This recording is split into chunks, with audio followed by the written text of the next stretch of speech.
Welcome to the ultimate guide to growing and caring for an aloe vera plant. Aloe vera plants are not only beautiful, but they also have numerous health benefits. So let's get started on how to grow and care for this amazing plant. First things first, aloe vera plants need plenty of sunlight. Place yours in a well-lit area, preferably near a window with direct sunlight. When it comes to watering your aloe vera plant, less is more.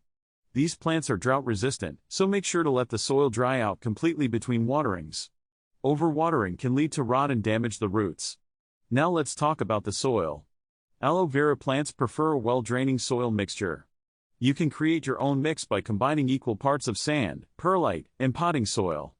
This will ensure that the water doesn't sit in the roots and cause them to rot.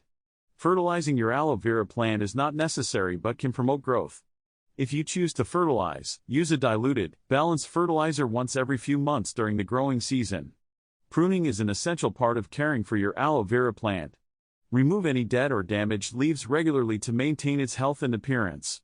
You can also harvest the gel from the leaves for various medicinal purposes.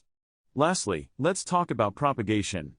Aloe vera plants are incredibly easy to propagate. Simply remove a pup, or a baby plant, from the main plant and plant it in a separate pot. Within a few weeks, it will establish its roots and grow into a new plant. Remember, aloe vera plants are hardy and forgiving, making them perfect for both beginners and experienced gardeners. So go ahead, give it a try, and enjoy the beauty and benefits of growing your very own aloe vera plant. Thanks for watching our video. If you found this information helpful, don't forget to hit the subscribe button and stay tuned for more gardening tips and tricks.